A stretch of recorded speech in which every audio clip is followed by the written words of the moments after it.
People always assume that as humanity moves forward, it can only get smarter and advance even further the existing technology, but this isn't always the case. Just look at ancient civilizations and all the knowledge that was lost, all the way from the burning of the Library of Alexandria, estimated to push back humanity by 1,000 years, to the Voynich manuscript, supposedly written back in the 15th century and thought to be a medieval medicine book, but that no one can decipher what it really is. If it weren't for the invention of writing and bookkeeping, all the information passed on from generation to generation would eventually get lost. The same with technology. If you don't make stuff, there's no stuff. And if you don't write down how to make it, mankind will forget about it too. And that's exactly what happened in the 15th century when the Byzantine Empire fell, taking away with it their most powerful weapon, a weapon of terror and ruin that could turn whole naval fleets and villages into ashes in a matter of minutes. This reckless weapon was also known as sea fire.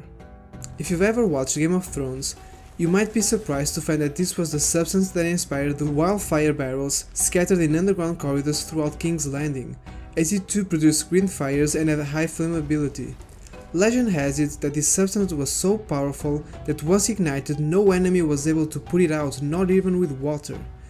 The technological advantage it provided was responsible for many key victories, most notably the salvation of Constantinople from the First and Second Arab sieges, where a fleet of 120,000 troops equipped with 1,800 ships attacked the city now known as Istanbul.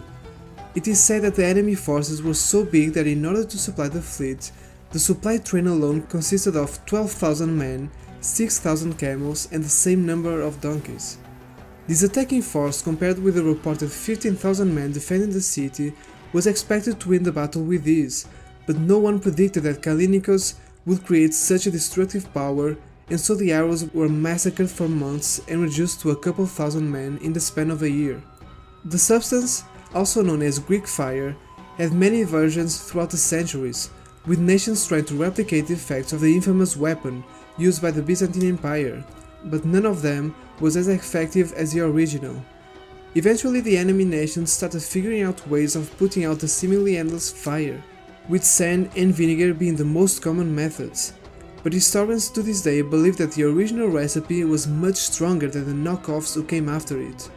Unfortunately or fortunately, the secret recipe died along with the fall of the Byzantine Empire, but it is still claimed to be one of the main reasons that prevented the Muslim expansion into Europe in the medieval times. Speaking of Europe, if you've ever visited or even lived there, you will notice that a lot of Roman structures built centuries ago, such as aqueducts, bridges, walls and temples, are still standing against all odds. Look at the Colosseum for example. It survived 3 large fires, 4 earthquakes, numerous storms, and it even housed unexpected occupants for a few years, who built stone walls in some areas to divide up the space and looted everything there was to loot. But the fact is, these structures still survive to this day, and can be found in much better conditions than more recent buildings across the world. This is due to the famous Roman concrete developed and perfected about 300 years before baby Jesus was born. This new material spurred something of a revolution, most commonly known by historians as the Concrete Revolution, where the Roman Empire started taking on massive projects along their vast territory, creating complex structures such as arches, vaults and domes, which in turn allowed for the development of underwater architecture, blessing the empire with the power of controlling water and shaping all their land into a fortified nation. The secret for this long-lasting material was the use of volcanic ashes, which mixed with sand and limestone formed a chemical structure so concise it was able to withstand small earthquakes and the erosion of salt water. As it turns out, not only Roman concrete is more durable than what we can make today, but it actually gets stronger over time. Damascus steel is a legendary type of steel recognizable by its wavy light and dark pattern. It not only is beautiful and stands out from any other metal produced in the 3rd century, but it is also much stronger, especially along the edges, with much more resistance to cracking and is vastly superior to weapons formed from iron. Although modern high-carbon steels surpass the quality of Damascus steel, the original metal remains an outstanding material, particularly for its day. No one has been able to replicate the original method of making Damascus steel, because it was cast from woods, a type of steel originally made in India over 2000 years ago. India began producing woods well before the birth of Christ, but the weapons and other items made from woods became truly popular in the 3rd and 4th century as its superiority began being recognized in the Middle East, and trade started booming in the city of Damascus, modern-day Syria. The techniques for making woods were lost in the 1700s, taking with it the ability of producing this leading-edge war material. Although a great deal of research and reverse engineering has tried to replicate the casting of Damascus steel, no one has been successful so far. But the process itself had some breakthroughs. Cast wood steel was found to be made by melting together iron, steel and charcoal under an environment with little to no oxygen. Under these conditions, and with considerable metallurgic skills, the almighty metal would be created and shaped into all kinds of objects, with blades being the most popular option for obvious reasons. Nowadays, you can find what it looks like Damascus steel being sold online, but in reality, when you order these products, you are most likely getting a normal steel that has merely been surface treated and mixed with ink to produce a similar watery pattern, which will start to fade away after being used. But pattern welding isn't the secret of Damascus steel. The 6th century Celts used pattern welded blades, so did the 11th century Vikings and the 13th century samurai. Pattern welding only gives the wavy appearance consistent with Damascus steel. The composition of the steel and the way the layers are forged together matters if you want to get the true properties of Damascus steel that were way ahead of its time. A whole lot of the modern world we enjoy right now exists thanks to the invention of the steam engine, which kicked off the industrial age. It was invented in 1712 and later improved by James Watt, who would get all the credit, right down to everyone using his last name to measure electricity. But when you ask historians, you might be surprised on how far off this invention date really is. Apparently, the steam engine had already been invented 1600 years previous to the start of the Industrial Revolution. Sometime in the 1st century, an engineer called Aaron of Alexandria set to work on a small, steam-powered turbine that propelled itself by shooting steam out of 2 openings. It's unclear what the purpose of this small mechanism was, but it is clear that it was too far ahead of its time. Think about it, this early version of a steam engine was around when the New Testament was being written. The only thing was, no one could figure out what to do with it, so it apparently just became a sort of novelty artifact that fortunately was preserved to this day, and it's proof that ancient civilizations knew more than what we give them credit for. Another inventor ahead of its time was Claudius Galenus. Claudius was the greatest surgeon in the world back in the 2nd century AD, which is a little like saying he was the smartest guy in a flat earth convention. Other surgeons at the time were convinced that the arteries were filled with air, but Claudius himself was a huge advocate for blood being the main fluid and was the first doctor to prescribe bleeding out as a perfectly reasonable way to cure headaches. But this wasn't his brightest idea.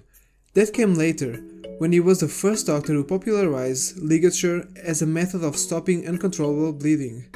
Ligature, for those who aren't in the medical industry, is tying up a bleeding artery to stop the blood flow and help the body closing down the wound.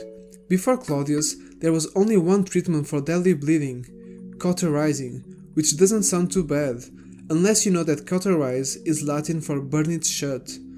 As a chief surgeon for wounded gladiators in Pergamus, Turkey, Claudius was the first to stop a bleeding by tying up injured vessels closed, and he got so good at zipping fools up that the mortality rate of his charges was next to nothing, which rightfully made him famous. His technique revolutionized medicine, or it would have, if the world hadn't completely forgot about it for the next 1500 years. By the Middle Ages, no one was using the ligature method anymore. Why? Well, lots of brilliant stuff was forgotten during the Dark Ages, like the shape of the earth and how to bathe. In medieval Europe, Touching a sick person was a big no-no, seeing that 60% of the population had recently died from a transmissible virus. So instead of tying an injured artery closed, the surgeons just burned it shut with a long metal rod. Meanwhile, the Islamic world actually embraced Claudius' thesis and kept his immense legacy alive while the Western world got progressively dumber. It wasn't until 1575 that a French surgeon repopularized Galen's idea about ligature and people started getting their tie on again.